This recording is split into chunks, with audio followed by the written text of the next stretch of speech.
Hey, what's up, you amazing hackers? Hope you're all doing well today. Welcome back to the channel. Today, I'd like to talk about a cross-site scripting tool called Nox. Now, it's not my first time talking about this on the channel, but why do I want to talk about Nox, you might be wondering. Well, my friends, this is hands down one of the best cross-site scripting vulnerability scanners that I have found, and I'll put my hand to the fire for this. Why is that, you might be wondering? Well, let's first quickly look at the subscription plans. So you can take a 3-month plan for 60 bucks, meaning 20 bucks a month, 6-month plan for 90 bucks, or a 12-month plan for 150 bucks. Is it worth it? Yes. If you're a pen tester, get this.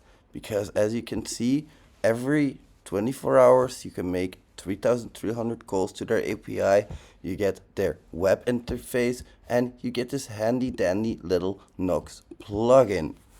Automatic upgrade to new versions, the technical support through Twitter chat, and of course, renewals have a 10% off. Now, just so you guys know, fantastic tool. Really freaking fantastic. And of course, my name is gonna be the XSS rat here. Let's log in, shall we? So, Nox, what do we have here? We have the Chromium-based browser plugin. We have a Mozilla plugin. So which one you prefer, that's the one that you can pick. Of course, you get a handy little guideline on how to install it. It's really not hard, believe me. And then, of course, access to renewals. Now, you also get access to the Nox Drill Interface, which is fantastic. Now, let's say that I'm just testing, just want to mess around with it a little bit. Then I can do this real easy. I have my pro interface, and let's say that I have a specific input field in front of me. Now, this is one of the hardest challenge labs that I have for cross-site scripting, and as you can see, we get a link. Oh, okay, fine, let's try to let's try to infiltrate that link. Let's try to find cross-site scripting. Ooh, really hard. Okay, there we go. We might be seeing something already, but let's release the beast, my friends. Now, let's enter just a random value for the parameter. We click test. We wait a couple of seconds, and this is why I love Nox so much. It doesn't just theoretically prove that cross-site scripting could potentially be possible in a far-off distant galaxy. No, it actually gives you a nice proof of concept. In a few seconds here, you'll see a proof of concept pop up.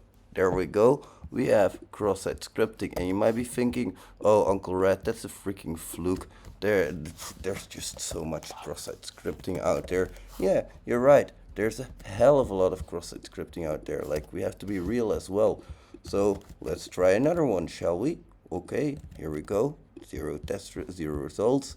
Nox Pro. Let's give it a little spin again, shall we? And of course, you have an API as well, which we'll take a quick look at in a second. API, freaking fantastic. So how are you going to hunt for cross-site scripting? You're going to look for links with a specific reflection, for example, and then you can feed that reflection link to Nox through their API.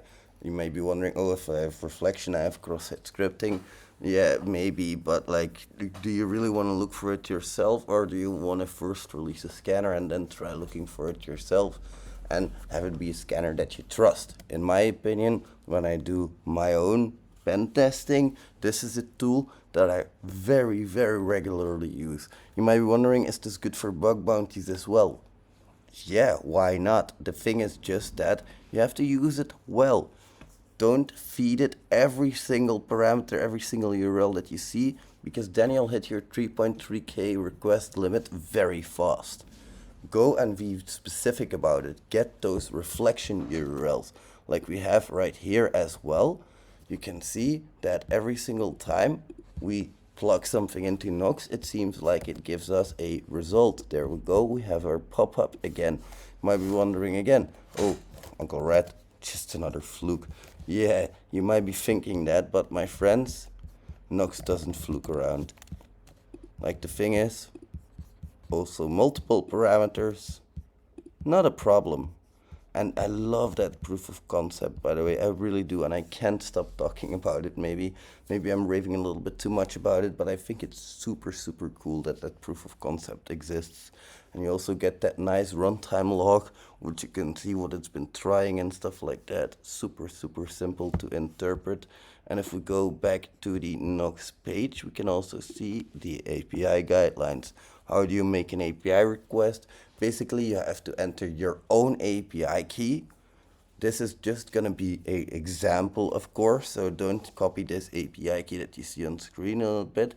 It's not going to work anyway, but this API key, you add it to your headers as an XAPI key. And we see another pop-up because, guess what? Nox found a cross-site scripting. Good job, Nox. So the API guidelines, you just add that XAPI key header, then you send a request. So you send over a request to the endpoint, and I'll maybe enlarge it a little bit even, nox.me/API/version3. And as you can see, we can add post data, we can add get data, we can add extra headers for authenticated scanning. My God, friends, do authenticated scanning. How often do I have to tell you guys this? And I'm not blaming anyone. It's normal that authenticated scanning is sometimes forgotten. But like when you do a pen test with SQL map at the authentication header, when you do it with Nox at the authentication header, when you do a vulnerability scan with Burp Suite, with OWASP-ZAP, add authentication to it. Really, really important. And then, of course, we also have the advanced filter bypass, in which it's going to provide the value of 1 to the AFB field to enable Nox AFB. What that specifically does, I'll have to look more into that. We have the flash mode. Flash mode is useful because what it'll try is you can enter this XSS mark in here, and it's going to replace it with polyglot testing. Really useful. But you have to be very careful that you, as you can see here, encode all ampersand signs. So here are some examples if you want to test for a specific get request. As you can see, we have a get parameter in here, but we also have multiple parameters. We can add post data. We can add our cookies as well if we prefer that. We can enable AFB or we can enable flash mode. Really useful API because, as you can see, you can just gather up your URLs with reflection through another tool and then send it through Nox. Or you can just keep this browser plugin enabled while you scroll through the application you're testing. Of course, don't keep it enabled everywhere. You have to ensure that when you have that enabled, that you have the permission to test, because this is you that's testing that, of course. You need that permission. Now, you might be saying you're raving a little bit about this because you got paid to talk about this tool. No, I did not get paid to talk about this tool. In fact, I bought this tool and I regularly buy it for people as a prize to give away. So guess what? Yes, my friends, you made it to the end of the video. You get to enter the giveaway. Now, the giveaway is going to run for an entire week. We are the 8th of October. Normally we're already the 9th of October because we're crossing over. It's almost midnight, but I'm gonna say the 8th of October. So we're gonna take 7 days starting from the 8th of October. Rules will be in the description below. What you have to do to enter: you need to leave me some kind of social media where I can contact you if you win in the comments below. You need to like this video and you need to share that on that social media.